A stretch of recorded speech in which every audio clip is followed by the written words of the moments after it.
Well, I use it mostly every day, and I use it for things like homework. Sometimes I roam the internet, and sometimes I'll just go and talk to my friends. I kind of use it for, online gaming and stuff like that, so just some sites like that. I don't usually go on MSN or, stuff like that. I go on MSN and do my homework on it, and then not what's other. I sometimes go on games which involve online. After playing out with friends, the children we've spoken to say using the internet is their favourite pastime, and most often that's at home, with 2/3 having the web in their bedrooms, something which goes against the guidance of some children's charities. We certainly welcome the results of the survey. I think it's quite worrying. I think the survey really highlights the digital divide that can exist between generations. Very often young people are much more canny about how to use the internet, how to use cyberspace than their parents are, and we need to bridge that divide. But some of the more worrying statistics concern how youngsters could be putting their safety at risk. More than half of the children we spoke to here in Greater Manchester said they were completely unsupervised when they're online.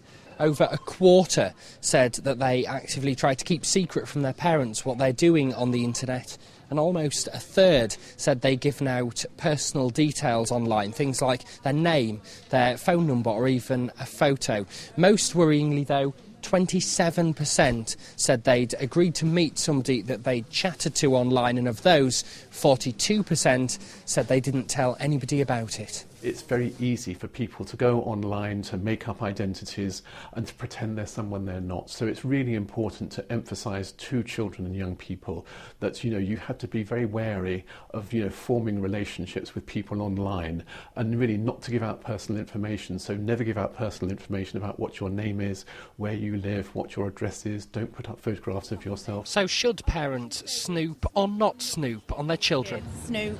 Why? So nothing happens, basically, for their own safety. Just so you can keep a check on who they're talking to, make sure it is safe and they definitely know them, because people are very clever. Very clever. I sit behind them all the time because I like to know who they're talking to, what sites are going on and what they're doing on it. I mean, they absolutely hate it, but to me, I'm a parent, I want to see what they're doing. She's trained, she's sensible, she isn't going to go and meet anybody off the internet, but there would be families whose children would not be confident or happy enough at home or to feel able to tell, who will end up in trouble, as you see all the time. Our campaign coincides with Anti-Bullying Week. Gordon Brown is one of those backing it, saying we need to warn young people about the dangers of the internet as well as tell them about the opportunities.